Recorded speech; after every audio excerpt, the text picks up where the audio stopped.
Good morning everyone. आज का हमारा टॉपिक है communication process and models of communication.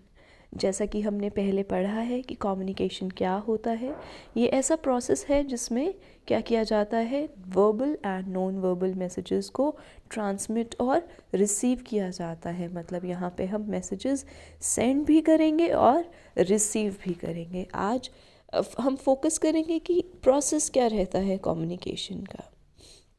Process क्या है, यहाँ पे स्टेप टू स्टेप हमने बताया है, स्टेप बाय स्टेप हमने बताया है कि कैसे शुरुआत होती है कम्युनिकेशन की और किस तरह हम इसे अंतिम सिरे तक लेकर जाते हैं। तो शुरुआत होती है सबसे पहले एक आइडिया के साथ। आइडिया मतलब हमारे दिमाग में कोई विचार आता है, कुछ थॉट आता है और हमें क्या करना है, उस चीज़ को, जो हमारे दिमाग में एक थॉट आया है, उसको नेक्स्ट पर्सन तक, ऑडियंस तक पहुंचाना है। और जो आइडिया है वो किसी कॉन्टेक्स्ट में होगा। कॉन्टेक्स्ट क्या है, एक ब्रॉडर एस्पेक्ट है। तो ये क्या होगा, context is a broad field that includes external and internal events.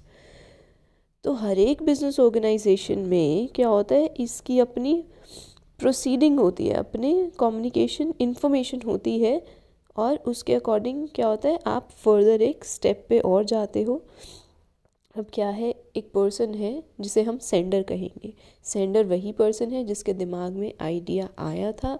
अब वो उस आइडिया को क्या करता है, उस आइडिया को वो फर्दर सेंड करने के लिए क्या करेगा, इसको एनकोड करता है। एनकोडिंग क्या है हम पढ़ेंगे आगे। तो यहाँ पे बस अभी के लिए हमें इतना ही जानना है कि एक पर्सन है जो सेंडर है। और अब नेक्स्ट जो है वो मैसेज है। मैसेज का मतलब क्या है, message is an idea transformed into words.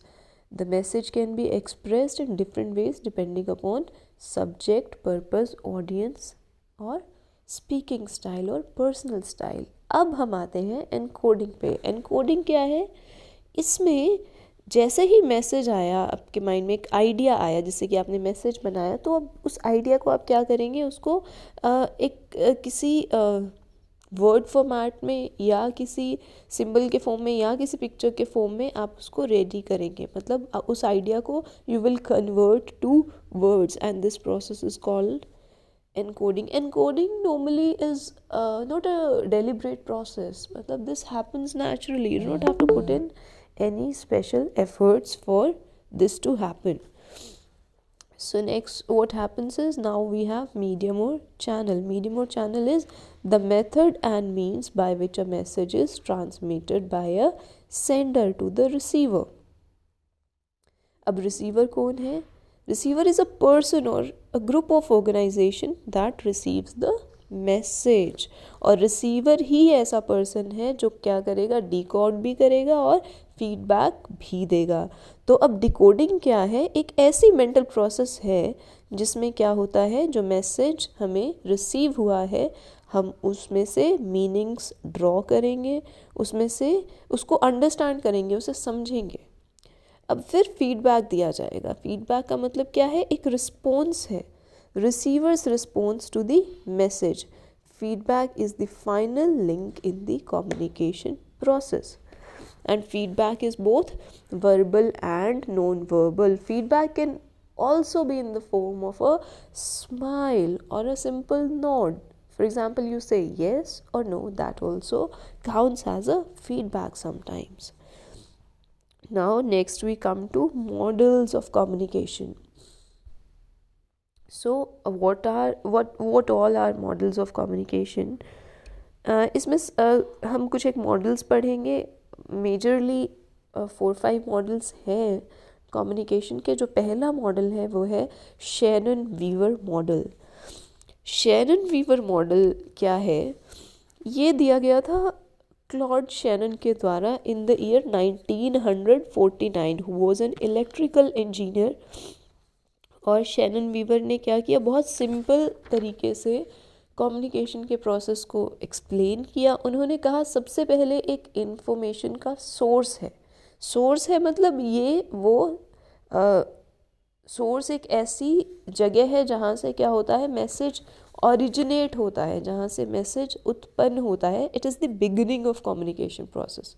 अब नेक्स्ट क्या है, ट्रांसमीटर है। ट्रांसमीटर अगर दूसरे वर्ड्स में कहें तो सेंडर ऑफ मैसेज है, जो क्या एक और चीज़ और क्या करेगा, ये करेगा एनकोडिंग।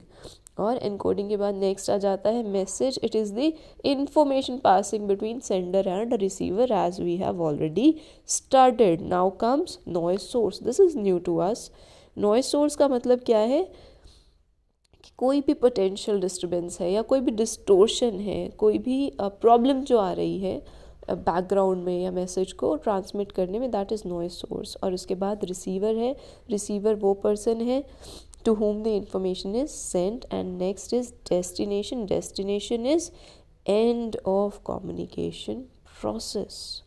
अब बहुत इंटरेस्टिंग मॉडल है, बहुत सिंपल है, लेकिन क्या है, कुछ एक इसमें प्रॉब्लम्स है।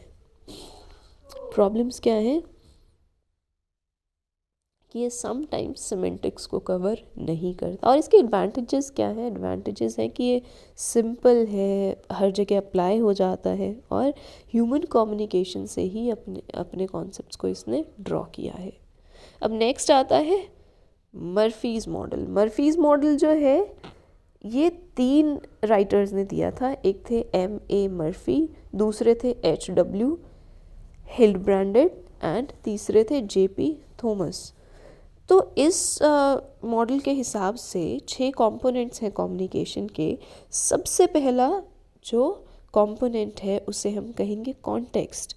तो कोई भी मैसेज, चाहे वो ओरल है चाहे वो रिटन है, वो कैसे शुरू होता है, किसी कॉन्टेक्स्ट के साथ, किसी बैकग्राउंड के साथ। तो कॉन्टेक्स्ट को अगर हम कहेंगे तो it is a broad field that includes country, culture, organisation and external and internal cause of action.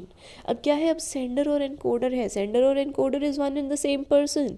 मतलब जिसको मैसेज सेंड करना है वो क्या करता है, एनकोडिंग भी करता है। एनकोडिंग करता है मतलब उस आइडिया को क्या करेगा, वर्ड्स में या जिस भी तरीके से उसको एक्सप्रेस करना है उसमें वो कन्वर्ट करेगा।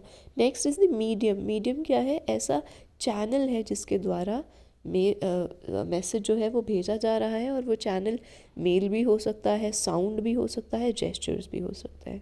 नेक्स्ट आ रहा है रिसीवर एंड डिकोडर। रिसीवर क्या करेगा, जैसा सेंडर ने की थी, एनकोडिंग की थी, ये इसका बिल्कुल उल्टा करेगा। रिसीवर डिकोडिंग करेगा। डिकोडिंग करेगा मतलब जो मैसेज उसे रिसीव हुआ ये उसे समझेगा और अब फीडबैक देगा। फीडबैक किसके द्वारा दिया जाएगा, by the receiver. Feedback again as I've told you is either verbal और नॉन वर्बल। अब नेक्स्ट जो मॉडल है ये है थिल एंड बवी मॉडल। तो थिल एंड बवी मॉडल जो है ये 2 लोगों के द्वारा डेवलप किया गया था, और इसमें क्या है कि business communication is more than a single act. ये कहता है कि business communication is a chain of events. Chain of events कैसे, ये तो सबसे पहले एक आइडिया होता है, सेंडर के माइंड में एक आइडिया है, और यहाँ पे वो क्या करता है, सबसे पहले आइडिया को कंसीव करता है और कुछ एक चीज़ें वो अज्यूम भी करता है। This means that the idea in the mind of sender is a simplification of real world. अब क्या होता है, idea becomes a message. The idea in the sender's mind is transformed into words and thus becomes a message. अब क्या होगा, message transmit किया जाएगा। The third step in the communication process is physical transmission of message from sender to receiver. और channel यहाँ पे verbal भी हो सकेगा और नॉन वर्बल भी। अब क्या है, receiver gets the message, receiver को मैसेज मिल गया। For communication to occur the receiver has to get the message. The sender sends a letter, the receiver has to read it before understanding it, and now the receiver sends feedback, right? अब next जो model है ये है बर्लोज SMCR model. तो बर्लोज SMCR model जो है ये 1960 में दिया गया था। जैसा हमें नाम से पता लग रहा है कि ये डेविड बर्लो एक व्यक्ति थे जिनके द्वारा दिया गया था। डेविड बर्लो के नाम पे ही इस मॉडल का नाम रखा गया है, बर्लोज SMCR मॉडल।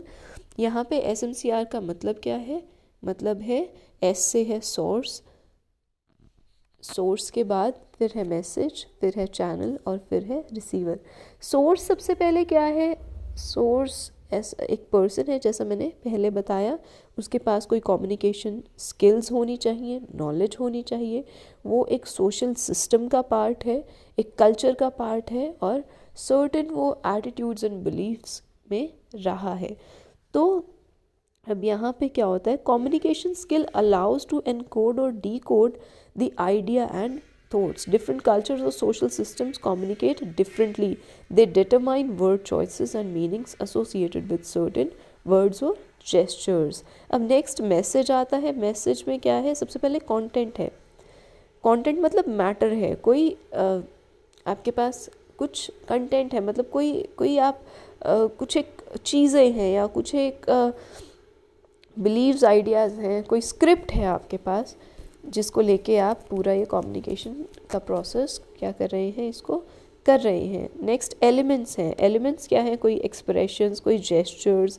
फिर ट्रीटमेंट है। ट्रीटमेंट मतलब किस तरह से मैसेज को कहा गया। फिर एक स्ट्रक्चर मतलब उसको फॉर्म किया जाएगा और उसके बाद उसको चैनल में डाल दिया जाएगा। और चैनल कुछ भी हो सकता है। 5 सेंसेस हैं हमारे। कौन से हैं? हम सुन सकते हैं, हम देख सकते हैं, हम टच कर सकते हैं, हम स्मेल कर सकते हैं और टेस्ट कर सकते हैं। तो इन 5 सेंसेस का हम क्या करेंगे? इस्तेमाल करेंगे किस चीज़ में? While transmitting the message to receiver. और अब रिसीवर क्या करेगा? Receiver too, like the source, has communication skills, attitude, knowledge on social system and cultural context. The receiver should be on the same platform as the speaker for smooth flow of information. तो अब for a better understanding of message, यहाँ पे इन्होंने क्या कहा, क्या होना चाहिए कि जो सेंडर है और जो रिसीवर पे है वो दोनों सेम प्लेटफॉर्म पे हो। सेम प्लेटफॉर्म पे हो मतलब वो दोनों की अंडरस्टैंडिंग एक दूसरे के लिए ज़रूरी है, उनका लेवल ऑफ अंडरस्टैंडिंग सेम होना चाहिए। अगर सेम नहीं है तो ऐसे में मैसेज को सिंप्लीफाइड फॉर्म में प्रेजेंट किया जाना चाहिए। Thank you.